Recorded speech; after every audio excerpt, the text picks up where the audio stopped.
మీకు చెప్పడానికి అభ్యంతరం అయితే వదిలేస్తాను. అభ్యంతరం లేకపోతే అడుగుతాను. మీరు ఆన్సర్ చెప్పాలనుకుంటే. చాలామంది స్వామీజీలు ఉన్నారు మన భారతదేశంలో. కొంతమంది ప్రజల దగ్గరికి పెడతారు, హగ్ చేసుకుంటారు, లిటరల్‌గా పొలిటికల్ వాళ్ళు వచ్చి ఇష్టమైన వాళ్ళు వచ్చినట్టు ముద్దులు పెడతారు. మీరు మాత్రం ఎవ్వరిని ముట్టుకోరు. ఎందుకని? అది వ్యక్తిగతమైనటువంటి వారి ఇష్టాలను బట్టి ఉంటుంది కాబోలు. ఓకే. ప్రతి వ్యక్తికి ఒక పద్ధతి, ఒక నియమము ఉండాలి. అది తన యొక్క పరంపరకి తగ్గట్టుగా ఉండాలి. సన్యాసి అనంటే సన్యాసి కూడా ఒక పరంపర ఉంటుంది. ఆ పరంపరకి తగ్గట్టుగా తాను ఉండాల్సినటువంటి బాధ్యత ఉంటుంది. ఆ పరంపర ఎలా ఉండాలి అనేది పూర్వులు ఆచరించినటువంటి విధానం ఉంటుంది.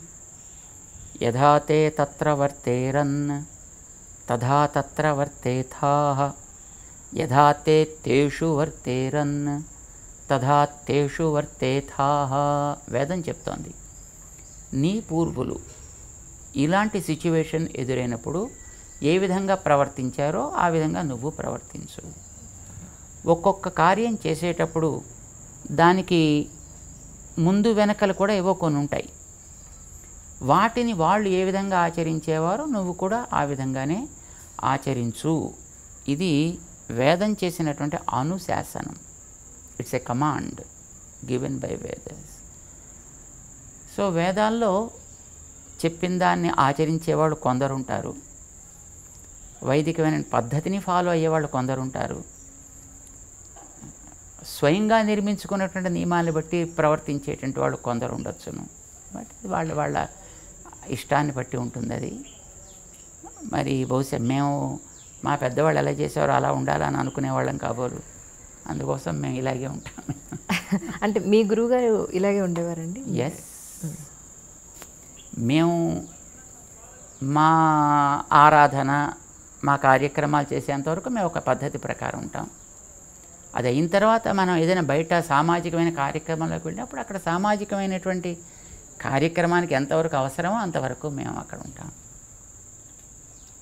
మీ గురువుగారు ఆఖరిగా మీకు చెప్పిన మాట ఏమిటి అంటే మీరేం చెప్తారు? మా గురువుగారు మాకు ఆఖరి మాట అంటూ అలాగేం చెప్పలా. ఎందుకంటే వారు ఒక సంకల్పం చేశారు, ఈ ధర్మాన్ని మనం ఇట్లా కొనసాగించాలి. ఆ కొనసాగించడంలో మనకిచ్చినటువంటి శక్తిని బట్టి మనం చేయాల్సిన పనులని మనం చేసుకుంటూ వెళ్ళాలి. అది చెయ్యాలంటే దానికి కావాల్సినటువంటి వెనకాతల మనకి పరికరం కావాలి, దానికి కావాల్సినటువంటి ఆధికారికత కావాలి మనకి. అంటే దానికి కావాల్సిన ప్రమాణాలు మన దగ్గర ఉండాలి. కార్యక్రమాన్ని మనం చేయాలి. దాన్ని సాధించడానికి గురుకులవాసం చేయాలి, అక్కడ నేర్చుకోవాలి, అక్కడ చూడాలి, వాటిని కూడా మనం అవలంబించి ప్రాక్టీస్ చేయాలి. This is what my Guruji gave instructions to me and that's what we're trying to follow. దేశానికి, ముఖ్యంగా మన దేశానికి స్వామీజీల ఆవశ్యకత ఎంతవరకు ఉందని మీరు భావిస్తున్నారు? మన దేశానికి, ప్రపంచానికి అనే ప్రశ్నే లేదు. స్వామీజీలు అనంటే కాషాయం కట్టుకుని దండం పట్టుకుని తిరిగేవాళ్ళు అని మాత్రమే కాదు. అవసరమైనప్పుడు మంచిని చెప్పాల్సి వచ్చినప్పుడు మంచిని చెప్పాలి. ఎప్పుడైనా పరిపాలకుడైనా తన యొక్క క్రమాన్ని తప్పి ప్రవర్తిస్తే వానికి ఏది హితమో దాన్ని చెప్పాల్సిన బాధ్యత ఉంటుంది, ధర్మాన్ని ప్రేమించే వ్యక్తి అయితే.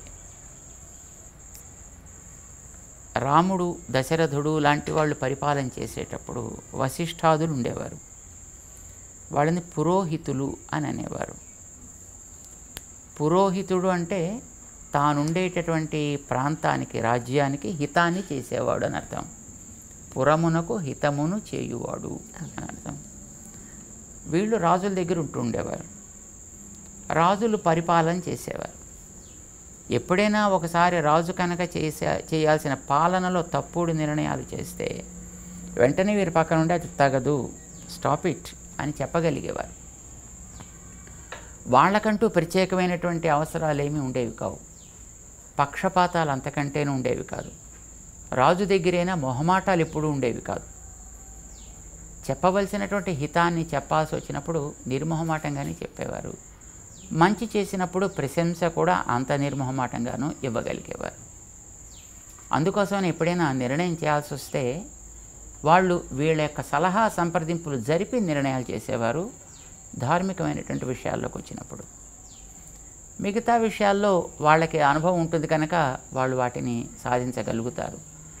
కానీ ధార్మిక విషయాల దగ్గరికి వచ్చేటప్పటికి కొన్ని వాళ్ళకి అధ్యయనం చేసే అవకాశం ఉండదు. బికాజ్ లౌకికమైనటువంటి పరిపాలన విధానంలో వాళ్ళు ఉండేటప్పుడు ధార్మిక గ్రంథాలని చదివేంత అవకాశం వాళ్ళకి ఉండదు కనుక అలాంటి విషయాల్లో కావాల్సినటువంటి సలహాలు సంప్రదింపులు వీళ్ళు ఇచ్చేవారు. అసలు ఏ వ్యక్తికి అన్నిటినీ మాస్టర్ చేయడం అనేటువంటి అసాధ్యం కదా. వాడు రాజు కావచ్చు, ధార్మికుడు కావచ్చు, మరొకడు కావచ్చు. కొన్ని విషయాల్లో వాళ్ళు తప్పనిసరిగా సమర్థత కలిగి ఉంటాడు. వాడి సబ్జెక్టులో వాడు సమర్థత కలిగి ఉంటాడు కనుక తన సబ్జెక్టుకి సంబంధించిన విషయాల్లో ఎప్పుడైనా ఒకవేళ పరిపాలకుడైనా హద్దు మీరి ప్రవర్తిస్తే, లేదు చేయాల్సింది వాడు చెయ్యలేకపోతుంటే వాడి చేత అది చేయించడం, వాడు హద్దు మీరినప్పుడు జాగ్రత్త, అది చెయ్యడానికి తగదు అని శాసించేనా వాళ్ళని ఆపగలిగేటటువంటి స్థితి కూడా ఉంటుండేది. అది ఆనాడు వశిష్ఠాదులు వాళ్ళు పురోహితులు అనే పేరుతో ఉండేవాడు. అయితే దురదృష్టం కొద్ది ఆ పురోహిత అనే పేరు ఇప్పుడు ఈవేళ మరొక రకంగా వాడుతున్నారు. కానీ ఎప్పుడైనా సాధువులు కానీ, సన్యాసులు కానీ, స్వాములు కానీ, పండితులు కానీ, జ్ఞానులు కానీ, the whole and sole responsibility of these people is to follow, of course, the doctrines that are laid down by the elders, teach them to the generation, and prepare the people who are able to take proper care in the society in general. అంటే రాజులకే కాదు కదా, సామాన్య ప్రజల్లో కూడా అలాంటి వాటిని చెప్పాల్సిన అవసరం ఉంటుంది కదా. వాళ్ళని కూడా ఆ మార్గంలో పెట్టాల్సిన బాధ్యత వాళ్ళకు ఉంటుంది కదా. వాళ్ళలో కూడా ఒక రకమైన అవగాహన తీసుకురావాల్సిన బాధ్యత కూడా వాళ్ళకు ఉంటుంది. అంచేత సామాన్యుల కోసం చెప్పడానికి కావాల్సిన శిష్యవర్గాన్ని తయారు చేసేవారు. వాళ్ళల్లో అప్పుడప్పుడు కొందరు రాజాశ్రయాన్ని చేసి రాజులకు కూడా మార్గదర్శనం చేయగలిగేట్లుగా ఉంటుండేవారు. ఎప్పుడెప్పుడు ఎవరికి ఏ సలహా సంప్రదింపులు కావాల్సి వచ్చినా ఇవ్వడానికి అందుబాటులో మాత్రమే వాళ్ళు ఉండేవారు. అవసరమైతే తప్ప వీళ్ళు వెళ్ళి దాంట్లో నియంత్రించేటటువంటి స్థితి ఉండేది కాదు.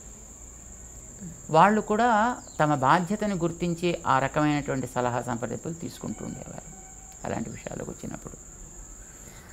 ఇంటి పేరు నిలబెట్టడం లేదా ఒక వంశాన్ని నిలబెట్టడం అని అంటే అది ఒక అబ్బాయితోనే సాధ్యం అనేది కొన్ని సంవత్సరాలుగా పాతుకుపోయిన మాట.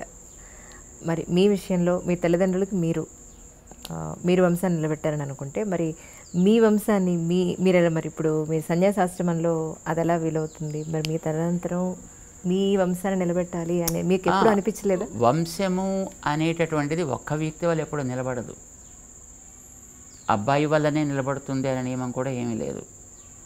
సో అమ్మాయిలైనా నిలబట్టచ్చు. ఇది అమ్మాయి ఇంటి పేరు మారిపోతుంది కదా. మరి ఇంటి పేరు మారినా వంశము అనేది నిలబెట్టడానికి పర్పస్ ఏంటి? ఆ వంశంలో పూర్వులు కొన్ని మంచి పద్ధతుల్ని వాళ్ళు పాటించారు.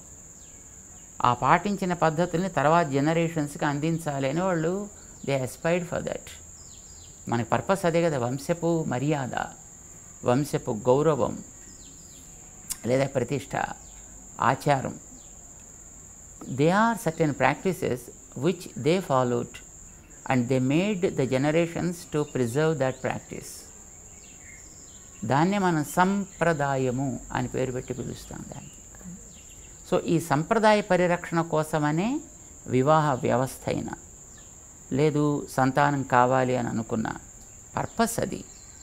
అది చేయగలిగిన వ్యక్తి మరొకరు ఉండేటప్పుడు అందరూ చేయాలి మంచిదే, కానీ దానికంటూ కొంతమంది ఉన్నప్పుడు మిగతా వాళ్ళు మిగతా కార్యక్రమంలో ఉండడానికి కూడా ఆక్షేపణ ఏమీ ఉండాల్సిన అవసరం లేదన్నమాట. అంచేత వంశపు ఆచారాన్ని నిలబెట్టడం అనేటటువంటిదే లక్ష్యంగా మనం పెట్టుకున్నప్పుడు ఒక వ్యక్తి ఉంటే వారిని సమర్థవంతంగా తయారు చేసి మిగతా వాళ్ళు మిగతా కార్యక్రమాలు కూడా చూడవచ్చు. అంటే సామాన్య ప్రజల ఆలోచన ఎలా ఉంటుంది అని అంటే ఈ మధ్యకాలంలో ఒక స్వామీజీ ఫెమిలియర్ అయిన తర్వాత రాజకీయ నాయకులు ఆ స్వామీజీకి దగ్గర అయిపోతున్నారు, టాప్ మోస్ట్ బిజినెస్ మెన్లు స్వామీజీకి దగ్గర అయిపోతున్నారు. ఇలా అవ్వడానికి ప్రధాన కారణం ఏమిటి అనేది? స్వామీజీలకి రాజకీయ నాయకుల్లోనూ బిజినెస్ పీపుల్ దగ్గర అవుతారని ఏం లేదు. సాధారణంగా business people and political people think that these people are able to do certain things beyond our capabilities. వాడేదో మంత్రమో తంత్రమో చేసి ఏదో మనకి కాస్త శక్తిని ఇస్తే మనం అనుకున్న కార్యాలను బాగా సాధించగలుగుతాము అనే ఒక భావం వాళ్ళల్లో ఉండి ఉండొచ్చు. నిజానికి సాధువులు కనుక అట్లా చేయగలిగిన వాళ్ళు అయినట్టయితే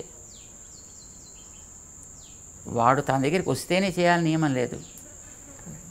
ఇందాక మీరు అడిగారు చూడండి, ఏమంటే మీరు ఎందుకు ముట్టుకోనివ్వరు అని.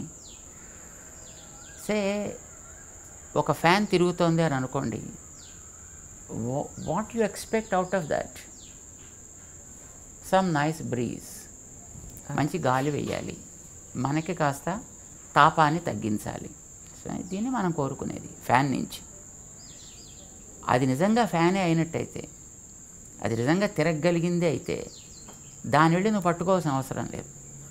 అది నిన్ను పట్టుకోవాల్సిన అవసరం అంతకంటే లేదు. దాని మానాన తిరుగుతుంటే నీకు గాలి వేస్తుంది, నువ్వు యూ ఫీల్ కంఫర్టబుల్, రైట్? దాన్ని పట్టుకుని మనం తిప్పితే తప్ప అది మనకి గాలి వేయని స్థితిలో ఉందనుకోండి, అప్పుడు అలాంటప్పుడు ఆ ఫ్యాన్ తీసి పక్కన పెట్టేయడం చాలా సుఖం. మన చేతిలో విసనకర్ర పట్టుకుంటే అప్పుడు మనకు కావాల్సినట్టుగా అది గాలిని ఇస్తూ ఉంటుంది కదా. సో మాలాంటి వాళ్ళం బహుశా ఫ్యాన్స్ లాంటి వాళ్ళమేమో. It not fan for somebody, but we are fan for the society. So we give the breeze. If you are really able to give the breeze, no one need to do anything to us. And if we really can't give that kind of breeze, I think coming and doing any kind of thing will serve no purpose. అప్పుడు waste కదా. అప్పుడు వీడుకుంటే పాపాలు మిగతా వాళ్ళకి అంటుకుంటాయి ముట్టుకుంటే.